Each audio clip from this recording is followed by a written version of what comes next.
He is the smartest guy in his friend group.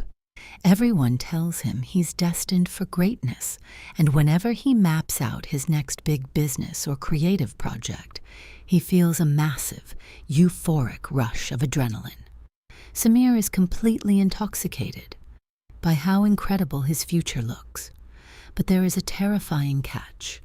Samir is 32, working a dead-end job, and has never actually launched a single thing in his life.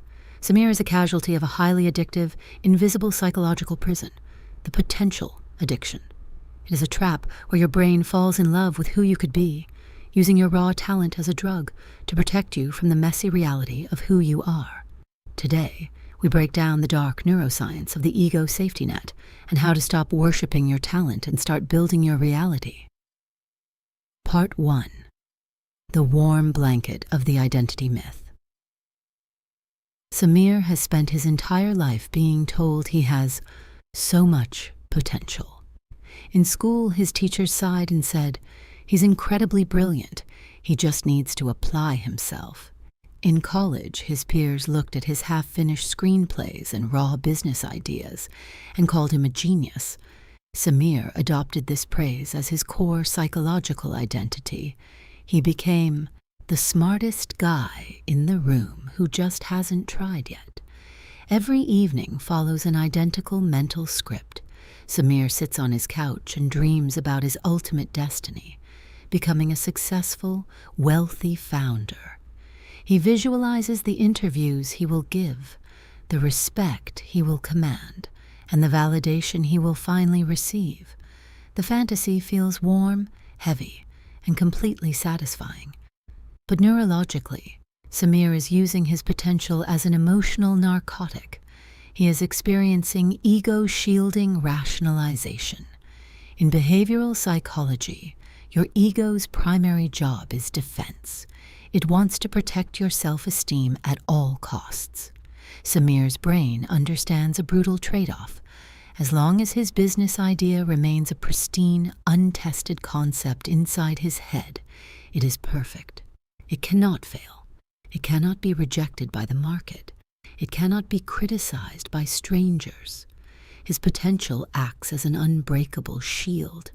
If he never enters the arena, he can never lose. He can comfortably look down on people who are actually executing messy, imperfect businesses and tell himself, if I actually tried, I could do that 10 times better. He is addicted to the purity of his potential because reality is full of friction, judgment, and the terrifying possibility that his genius might just be ordinary. Part 2. The dopamine of ambition.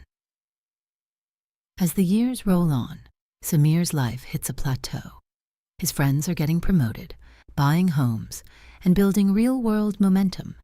Samir, however, remains in the exact same apartment, working the exact same unfulfilling job.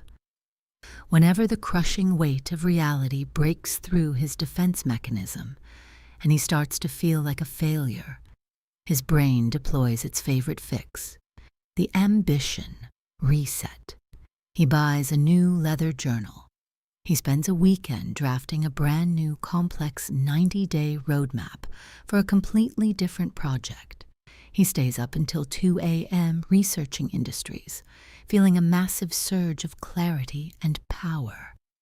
This is the reality of the intention dopamine glitch. Neuropsychological studies show that when you announce a grand goal or map out an elaborate plan, your brain's reward center, the striatum, experiences a dopamine spike that is nearly identical to the satisfaction of actually achieving the goal. Samir's brain mistakes the map for the journey.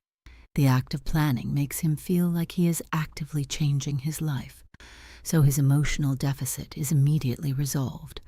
But because he got the neurological reward up front, the moment Monday morning arrives and the boring, unglamorous, high-friction work of actual execution begins, his motivation evaporates. The journal is tossed into a drawer with 5 other half-filled notebooks. He doesn't want to do the work. He just wanted the dopamine hit of feeling ambitious.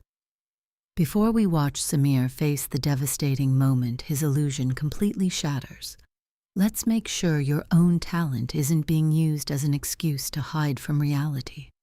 If you want to stop collecting unstarted ideas and start building concrete, raw execution habits based on authentic behavioral science, hit that subscribe button. We smash the comforting lies of self-help culture every single week so you can unlock real, unshakable discipline. Now let's see the moment Samir's matrix cracked. Part 3. The pain of the untested self. The awakening happened on Samir's 32nd birthday. He went out for drinks with his old college roommate, Kunal. Back in school, Kunal was never considered a genius. He was a slow learner, his ideas were basic, and his work was average. But Kunal had one trait that Samir lacked: high friction tolerance. Over drinks, Kunal casually mentioned that the small, boring logistics app he had been grinding on for 4 painful, unglamorous years had just hit a massive milestone. He was expanding his team and leaving his corporate job for good. Samir went home, sat in his quiet apartment, and looked at his leather journals. A wave of intense, toxic envy turned into a deep, agonizing shame. This is the tragedy of the untested performer. Samir looked in the mirror and realized the brutal truth. Kunal's messy, flawed, heavily criticized action had built a real-world empire, while Samir's pristine, flawless potential had built absolutely nothing. The realization was terrifying. Samir had fallen into the identity trap. He had spent a decade treating his potential like an asset, completely blind to the fact that potential expires.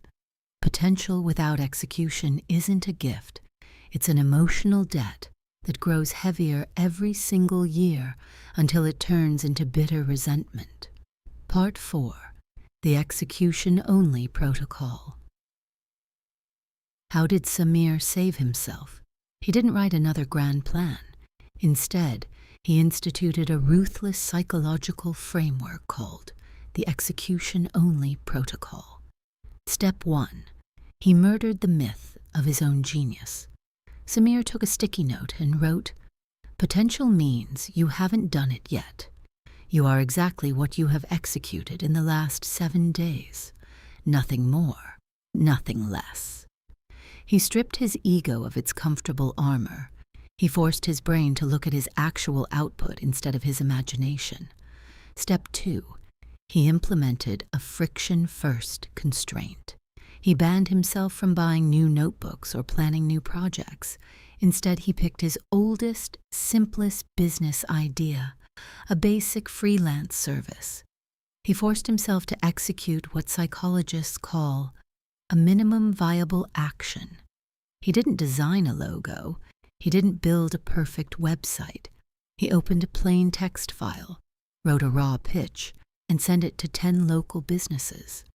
By bypassing the planning stage, he forced his brain to collide immediately with reality. For the first week, his ego panicked. He got 8 non-responses and 2 flat rejections. The illusion of his perfection was shattered. But as he sat with the rejections, something miraculous happened. He didn't die. His self-esteem didn't collapse. By facing the real-world friction, his amygdala, the brain's fear center, became desensitized. He realized that a real flawed no from a client was vastly more valuable than a fake, perfect yes inside his head. Within 3 weeks of ugly, unglamorous, consistent execution, he landed his first real, paying customer. Samir was no longer a man with potential. He was a man with a business. The addiction to your own potential is the ultimate form of self-sabotage because it feels like self-love. It allows you to feel like a visionary while staying perfectly safe from the battlefield of life. But your potential is a ghost. It doesn't pay the bills, it doesn't build relationships, and it doesn't leave a legacy. Stop protecting your ego. Stop waiting until your ideas are perfect before you show them to the world. It is infinitely better to be a real, messy, heavily criticized practitioner than a flawless, untested genius sitting on a couch. Put down the journal, step into the arena, and kill the ghost of who you could be so you can finally build who you are. Have you been using your potential as a comfortable excuse to avoid the risk of failure? What is the one messy, unperfect action you are going to take today to prove you're ready to play in the real world? Let's talk about it in the comments below. No grand plans allowed, just execution. Give this video a like if you're ready to step into the arena, and I'll see you in the next one.